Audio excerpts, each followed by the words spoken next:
Assalamualaikum warahmatullahi wabarakatuh. Sebelumnya perkenalkan nama saya Naomi Larsati Wibowo dengan NIM 215231034. Di sini saya akan mereview kembali atau mengulang cerita tentang Perjanjian Giyanti tahun 1755 serta terbelahnya Jawa. Perjanjian Giyanti merupakan suatu peristiwa besar di masa silam. Situs sejarah ini hadir sebagai perspektif kolektif antara masyarakat dengan kejadian di masa silam. Perjanjian ini hadir sebagai kesepakatan segitiga politik antara Pakubuwana III, Pangeran Mangkubumi, Perserikatan Perusahaan Dagang India Belanda atau VOC. Nah, pada 13 Februari 1755, nama Giyanti diambil dari lokasi penandatanganan perjanjian, yaitu di Desa Jani. Dalam pelaksanaannya, Belanda menyebutnya sebagai Giyanti, dan sejarah pun tertulis dan membacanya sebagai Giyanti. Tempat tersebut sekarang dikenal dengan Dukuh Kerten, Jantiharjo, Karanganyar, Jawa Tengah. Di masa silam, perjanjian Giyanti ini dibuat dalam rangka meredam api konflik pasca perpindahan Keraton Kartasura ke Surakarta. Api dari peristiwa Geger Pecinan ternyata belum mati dari sumbunya. Nah, ketika itu Mangkubumi yang membantu Pakubuwana II dalam membantu meredakan api konflik mendapatkan sebidang tanah dari Pakubuwana. Namun, luas tanah yang diberikan menimbulkan konflik kecemburuan salah satu pangeran, mengeluhkan ketidakadilan terkait hadiah tersebut kepada Gubernur Jenderal Baron van Imhoff. Jenderal di Batavia itu pun lantas mengeluarkan keputusan yang membuat tanah tersebut tidak jadi dimiliki oleh Pakubuwana II. Nah, perlawanan ini mendorong Gubernur VOC Jawa Utara, Nicholas Harting, mengambil sikap untuk menyelamatkan daerah operasionalnya secara tertutup. Harting melakukan perundingan dengan Pangeran Mangkubumi. Setelah berkali-kali melakukan perundingan, Harting bersepakat dengan Pangeran Mangkubumi yang juga hendak menjadi penguasa di tanah Jawa. Pada 23 September 1754, nota kesepahaman antara VOC dengan Mangkubumi terlaksana, dan nota tersebut disampaikan kepadanya Pakubuwana III, sang pengganti Pakubuwana II. Nota tersebut menyatakan bahwa Pangeran Mangkubumi mendapatkan wilayahnya. Pada 4 November 1754, Pakubuwana III menyetujukan persetujuannya terhadap hasil perundingan Gubernur Jawa Utara dengan Mangkubumi tersebut. Surat pernyataan itu disebutkan oleh Pakubuwana III kepada Gubernur Jenderal III VOC Jacob Mozel. Kesepakatan ini mendorong sebuah perjanjian besar yang ditandatangani di Desa Giyanti beberapa kilometer di wilayah sebelah timur Surakarta. Nah, penandatanganan perjanjian Giyanti ini menjadi pangkal dari terbelahnya tanah Jawa menjadi beberapa bagian atau yang dikenal dengan istilah palihan nagari.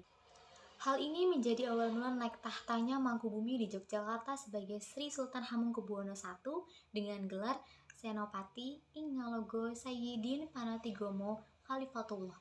Sejak ditandatangani perjanjian tersebut pada 13 Februari 1755, lalu 2 hari kemudian, 15 Februari 1755, ada pertemuan untuk meneruskan pembagian aspek atribut-atribut keraton.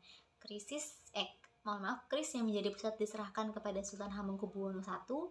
Kedua bahasa, yaitu bahasa Bagongan, Geh dan Enjih, lalu tari Blangkon, lalu masyarakat pilah penampilan gaya, akan tetapi keterbelahan masyarakat Jawa tidak terjadi seketika pasca perjanjian Giyanti.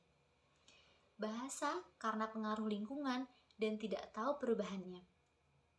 Karena berjalannya waktu tidak dapat berubah begitu cepat, prospek pembagian wilayah dan juga aspek-aspek lain seperti bahasa mengalami proses panjang seiring berjalannya waktu. Nah, perjanjian Giyanti yang tidak merinci pembagian wilayah pada gilirannya menimbulkan rentengan-rentengan peristiwa. Pembagian sengaja diacak sepertinya sehingga ada wilayah-wilayah yang tumpang tindih satu sama lain. Ada beberapa wilayah Jogja di sekelilingnya wilayah Solo dan maupun sebaliknya. sehingga mengakibatkan kecenderungan untuk konflik. Sementara itu, pasca perjanjian Giyanti, Raden Mas Said atau Pangeran Sambernyawa yang dahulu membantu menghubungi masih terus melakukan pemberontakan seperti halnya Mangkubumi. Pangeran Sambernyawa juga merupakan Prapaku Buwana yang juga turut menuntut hak sebagai penguasa wilayah. Dalam gerakannya pada Oktober 1755, Pangeran Sambernyawa berhasil mengalahkan satu kelompok pasukan VOC. Nah, kemudian pada Februari 1756, ia juga hampir membakar keraton yang baru didirikan di Yogyakarta. Setelah perang bertahun-tahun VOC, akhirnya menyudahinya dengan penandatanganan Perjanjian Salatiga pada 1757. Perjanjian ini membuat tanah di Jawa kembali terbagi. Pada perjanjian ini disepakati bahwa Pangeran Sambernyawa mendapatkan sebagian dari wilayah Kasunanan Surakarta dengan wilayah kekuasaan yang dikenal dengan sebagai Kadipaten Mangkunegaran. Pangeran Sambernyawa pun berjatah tahta bergelar Kanjeng Gusti Adipati Arya Mangkunegara Lelono Joso Miseso Senopati ing Alogo Satrio Rogo Mataram ing Nagari Surakarta Adiningrat. Keterbelahan Jawa ini belum berhenti pada 1813 di masa Gubernur Thomas Stamford Raffles dari Kerajaan Inggris. Kesultanan Yogyakarta juga terbelah dari lahirnya Pakualaman. Dengan demikian, Tanah Jawa memiliki 4 wilayah pemerintahan: Yogyakarta, Mangkunegaran, Surakarta, dan Pakualaman. Nah, masing-masing dengan perbedaan model dan orientik. Hal ini menyebabkan Jawa dengan beragam. Dinamika politik yang digerakkan oleh angin revolusi pada masa pertengahan 1940-an membuat masing-masing mengalami nasib yang berbeda. Hal ini berujung pada perbedaan status hingga hari ini di masa Republik Indonesia. Kasunanan Surakarta dan Kadipaten Mangkunegaran menjadi situs cagar budaya.